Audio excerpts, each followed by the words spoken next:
Clairement, et c'est une petite différence que j'ai avec ton introduction, je ne suis pas certain, aujourd'hui je suis même certain du contraire, qu'on peut attendre de l'Union européenne de bonnes réglementations ou de bonnes directives par rapport à la gestion de l'immigration.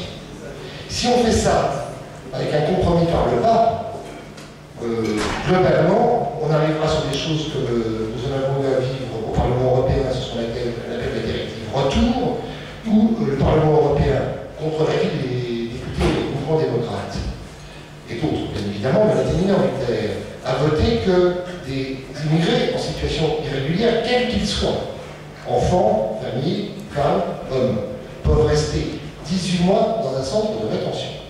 Alors pour ceux qui savent ce que c'est qu'un centre de rétention, c'est pas une prison, mais c'est quand même un lieu fermé. Et c'est un lieu fermé dans lequel l'hygiène, ainsi de suite, n'est pas, selon les lieux, n'est pas, on peut le dire, de qualité humaine normale. Vous voyez, en France, c'est 6 semaines, normalement.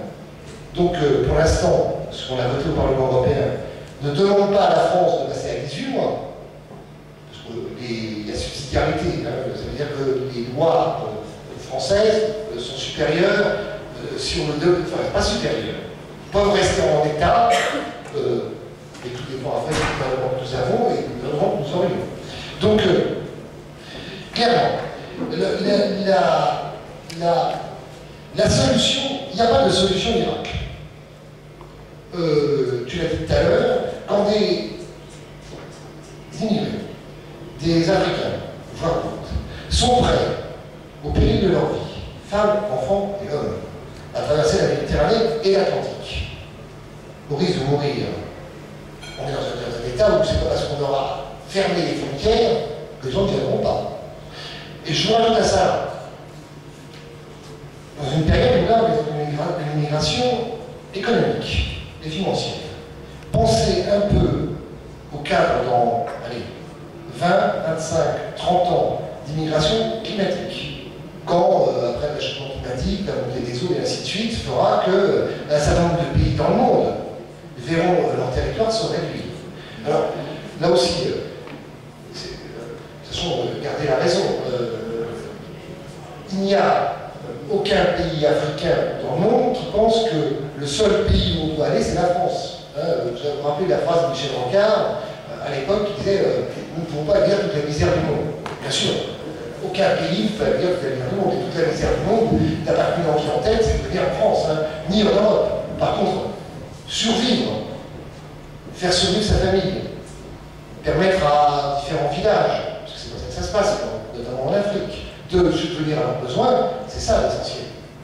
Avant les histoires de réchauffement climatique et donc de crise réelle de place sur la planète, qui, comme vous le savez, est aujourd'hui quelque chose de fini. On sait comment il se passe et on sait où elle s'arrête. Donc, la seule réponse, après on viendra à l'immédiat, la seule réponse, tout le monde la connaît, elle n'est pas difficile, c'est comment les pays riches, et nous sommes un pays riche, même s'il y a plus pauvres chez nous, aident les pays pauvres à se développer. Alors c'est facile à dire, ça fait quand même très longtemps que ça existe.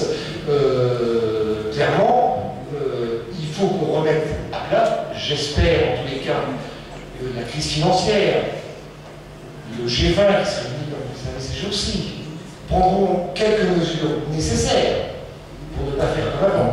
Parce que si on fait comme avant, globalement, la réussite n'a pas été là. Et qui c'est qui paye le plus en ce moment? La crise financière, en dehors de ce que nous faisons nous-mêmes, dans les pays européens ou différents pays de l'Occident, ce sont évidemment les pays pauvres qui subissent de plein fouet, plus que nous, les effets de la crise financière et de la crise économique. Donc comment on met en place les structures nécessaires d'aide au développement? À qui donne-t-on ces aides? Comment on fait? Je donne une des complexités. De quel droit? L'Union européenne finance à peu près à hauteur de 0,42% du PIB global de l'Union européenne de l'aide au développement. C'est plusieurs milliards d'euros, bien évidemment.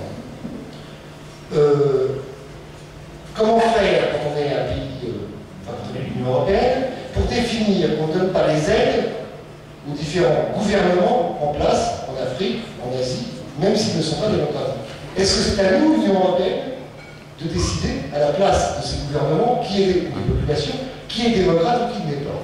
Question très difficile.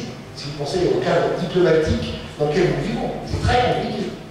Est-ce que nous sommes supérieurs par rapport à ça pour définir qui est un pays démocratique? On peut regarder, évidemment, les droits de l'homme, les droits humains, et ainsi de suite, mais comment on fait?